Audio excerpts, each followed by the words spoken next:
And we welcome to the program now in Hour 3, Bill Mattox, Director of New Albany Light, Gas, and Water, and Sean McGrath, CEO of Alcorn County EPA. And, gentlemen, welcome to the program. Wanted to have you on to talk about the efforts to get high-speed internet deployed across Union County. Give us an update. Great. Yeah. Thanks, Gerard. Appreciate you having us on today. Excited to be here and excited about the project. Yeah. I think it was about a year ago today. The project was announced on your show. I remember. Yeah. So we've come a long way in a year. We've got our agreement signed with ACE. All of our lease arrangements are worked out there. We're in the design process. We've done, you're familiar with these kind of projects. It's a two-step design. High level is complete. Our low level design is over halfway done. Okay. We've got a big material order already placed and on the way. Getting ready to advertise for a construction contractor. So then our next step, hopefully by the end of this year, very early in 24, we'll start hanging fiber on the poles. So is most of it, Sean, going to be aerial installation, combination of aerial and underground? Yeah, we follow power. So if it's underground, we'll go underground and bury the fiber. We've done that a lot in Corinth. There's not as much underground construction required in New Albany. So most of it is aerial. Okay. It's ADSS, which basically we can get up in the power space if we need to. It's non-conductive. Is your team actually deploying the fiber physically, or are you subcontracting that to others? Yeah, Bill's team at New Albany Light, Gas, and Water will be responsible for hanging mainline fiber. We'll actually hang service drops. Okay. That's kind of the agreement that we've got in place. I see. That makes total sense. And then you've got somewhere in there, you've got the electronics that all this stuff terminates to. Where will that be located? Yeah, Gerard. We have kind of a unique agreement with Ace Power. I think it's the only one like this in the state. We're the only municipal that's teamed up with the co-op to bring broadband across an entire service territory such as ours. So we've got 4 areas that we've divided our service territory into them. And we'll have the huts, that's the internet substation. They will actually be at our substation, but there'll be 4 points, where the internet will originate. And that's something that ACE will take care of, the inside, the electronic part of the huts. Okay. And then your team will manage that infrastructure as well? Yes, our network engineering team will be responsible for all of that. Because as you well know, and something I know a little bit about, that's a 7/24, 365 deal. Absolutely. It is.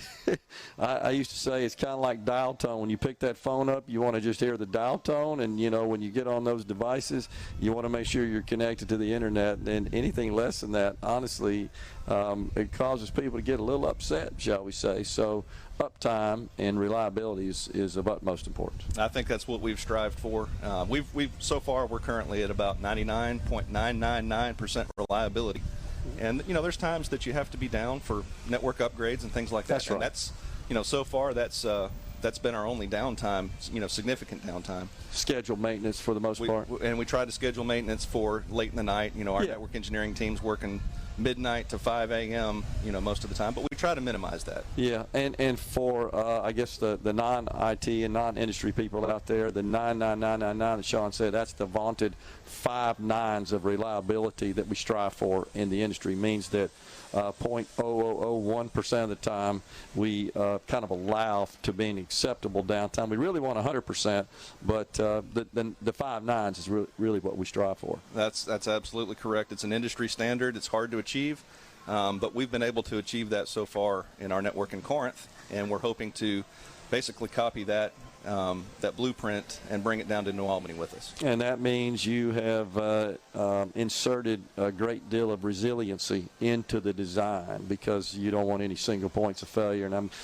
talking shop a little bit now, but behind the scenes to the user subscriber who honestly doesn't care about all this, and we don't want them to care about all of it, but you want them to know that you've taken great care to design the network in accordance with those standards to achieve that 5 nines. Well, the nuts and bolts of it is you've got to get internet back to NFL cities somehow. That's right. And you can't just have one leg go into Atlanta. You've got to have multiple legs, and we do. We've got legs that go to circuits that go to Chicago, Atlanta, Dallas, looking at Ashburn, Virginia, and some other big points of presence facilities that we can get into and data centers that we can tap into, because ultimately that creates faster networks for us. No doubt. Absolutely. Totally get it. That's all part of just a resilient configuration and just ensuring no single points of failure.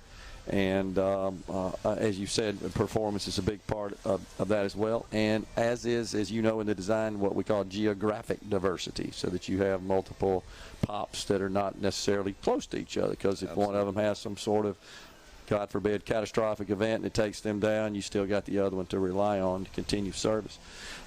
So, Bill, how far are we? Have we got some folks lit up yet? Where are we on that? No, so no one is lit as of yet. Okay. We're hoping at the end of this year to start hanging the fiber, the backbone fiber. Okay. So we will have crews that actually install the fiber across our, to match our electric grid more or less. Okay.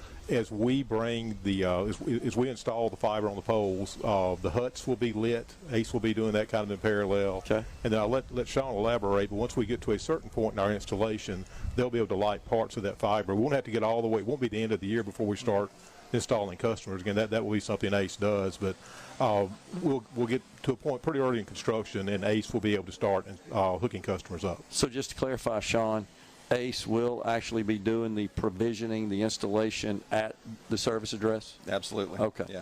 So with the equipment that a consumer needs, for example, and their connectivity and getting that, what we call that last mile connection from the base, the root fiber, the backbone fiber to the physical address, the home, the business, et cetera. Your organization does that? On a distribution level, yes, we're the last mile. Okay. And so Gotcha. so we're going to take over at the multi-service terminal that's on the pole that feeds, anywhere Gotcha. from 4 to 8 homes. Gotcha. And we'll drop the service wire from there. So I'm sure you guys are hearing this from the consumers. They're anxious to get this going. Have you published a schedule of when folks in given areas could expect service to be available? We have posted updates on our Facebook page, and just I get asked about it everywhere I go, Gerard. The grocery store, Sure. church, everywhere I go. So lots of opportunities on the schedule. We really wanted to make sure we had our start time down before we announced that. Again, the end of this year is really a pretty good date, and we'll start putting more promotional information out there the closer we get to that. Okay.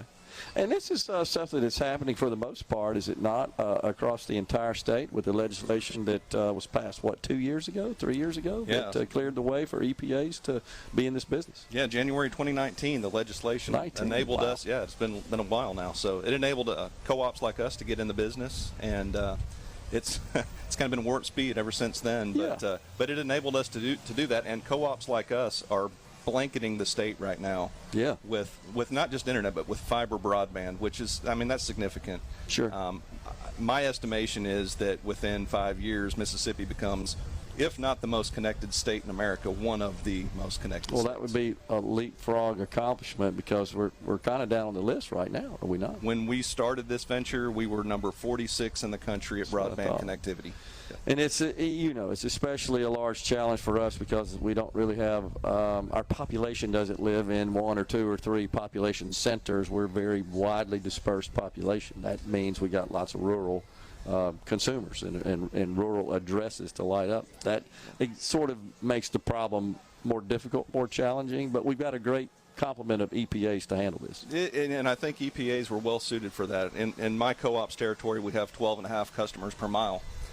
Which doesn't bode well for broadband connectivity being profitable for any organization, and that's why the incumbents have kind of stayed away from those areas, and we've been successful as co-ops penetrating those areas, because we're not as driven by profits as they need to be, and I understand where they need to be. Traditional carriers, sure, that's their model. Absolutely, we can play the long game, and we can work on a 20-year payback, right? And that works for us. Makes total sense. How many do we have in the state? 24, 25 EPAs? 24 EPAs. Okay. In the state, 17 of which are doing broadband right now, and the others are there's some that are considering it, and I think as time goes on, you'll see more. And you think the ones who are considering are kind of taking a wait-and-see approach, trying to learn and see what your experience is like, those of you that are provisioning? I think they're taking a wait-and-see approach. There's some funding coming from the federal government, probably within the next couple of years. That's the BEAD funding that'll be managed by the Beam office in Mississippi. Sally Doty. And so I think they're